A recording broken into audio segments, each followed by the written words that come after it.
नमस्कार, आप देख रहे केनन भारत टीवी लाइव और मैं क्षितिज राज। खबर बेतिया से है, जहां महापौर गरिमा देवी सिकारिया को चैंपियन ऑफ चेंज अवार्ड जैसे राष्ट्रीय पुरस्कार से सम्मानित किया गया है। यह पुरस्कार उन्हें उत्तम समाज सेवा और 2020 के प्रथम कोरोना काल अब तक उनके द्वारा अपने निजी कोष से अब तक लगातार संचालित असहाय गरीब लोगों के लिए निःशुल्क भोजनालय जैसे सामाजिक हित में अन्य नए महत्वपूर्ण कार्यों के लिए मिला है। पुरस्कृत किए जाने के बाद महापौर श्रीमती सिकारिया ने कही कि मैं आह्लादित हूँ कि देश भर में प्रतिष्ठित interactive forum on India economy के स्तर दिया गया है। यह प्रतिष्ठित राष्ट्रीय पुरस्कार के लिए मेरा चयन एक स्वतंत्र सर्वे रिपोर्ट के आधार पर किया गया है। उन्होंने बताया कि interactive forum on Indian economy के इस प्रतिष्ठित अवार्ड के लिए अंतिम रूप से चयन का निर्णय भारतीय सर्वोच्च न्यायालय के सेवानिवृत्त मुख्य न्यायाधीश न्यायमूर्ति के.जी. बालाकृष्णन जी की अध्यक्षता वाली एक संवैधानिक जूरी के सदस्यों द्वारा किया जाता है। पटना के ज्ञान भवन में सोमवार को बिहार स्तर पर पहली बार इसका आयोजन किया गया, जहां बिहार के महामहिम राज्यपाल आरिफ मोहम्मद खान के हाथों स्वर्ण पदक और प्रशस्ति पत्र देकर मुझको सम्मानित किया गया। इस सम्मान समारोह में मेरे साथ भारत रत्न स्वर्गीय कर्पूरी ठाकुर और पद्म भूषण बिंदेश्वरी पाठक को मरणोपरांत इस पुरस्कार से सम्मानित किया गया। इसके अलावा पूर्व केंद्रीय मंत्री पद्म भूषण सीपी ठाकुर, बिहार स्वास्थ्य मंत्री मंगल पांडे, सिने स्टार शेखर सुमन, नीतू चंद्रा, बिहार के ख्याति लब्ध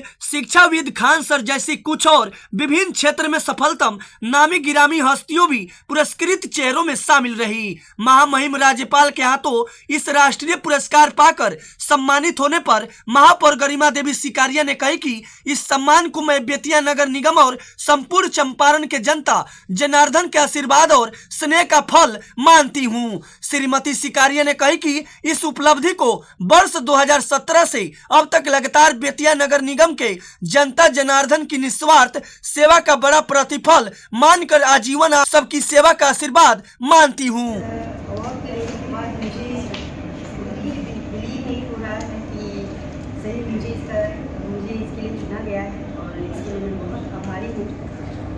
सरकार की आभारी हूँ, फोरम की आभारी हूँ और साथ साथ में मेरे परिवार की आभारी हूँ। पूरे समूह के साथ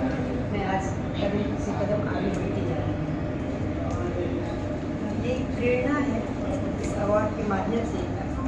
जब किसी को अप्रिशिएट किया जाता है तो उसे उसका जो मकसद होता है उसे और भी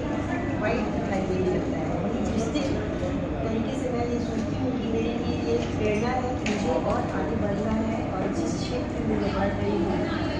मेरा आयाम यही है कि समर्थ सेवा परम यानी कि अनुशासन, महाभारत अनुशासन पर्व में श्री कृष्ण ने जो कहा समर्थ सेवा परम धर्म, यानी कि अर्थात गरीब और पीड़ित व्यक्ति की सेवा ही सबसे बड़ा संसार का धर्म है। जब श्री कृष्ण को अर्जुन ने समझाना था कि कर्तव्य और धर्म में किसे चुनना है, उसमें उन्होंने ये बातें उन्हें समझाई कि जीवन का सार है। और मैंने इसे अपनी इसे आत्मसात कर लिया है कि मुझे भी इसी पद चिन्हों में चलना है और मेरे लिए भी जब ये मानव योनि मुझे मिली है मुझे इसके लिए कुछ करना है और जितना हो सके मैं अपने से सेवा भाव रखूँ और सही मायनों में सेवा भाव करूँ, पूरी निष्ठा और ईमानदारी के साथ सेवा भाव करूँ, ताकि प्रत्येक व्यक्ति के सही दृष्टिकोण से समाज में एक सकारात्मक सोच आएगी, सही समाज का निर्माण होगा, सही देश का निर्माण होगा। इसके लिए यह मेरी प्रेरणा है और यह प्रेरणा मुझे लगता है कि ये धीरे धीरे निरंतर सुधार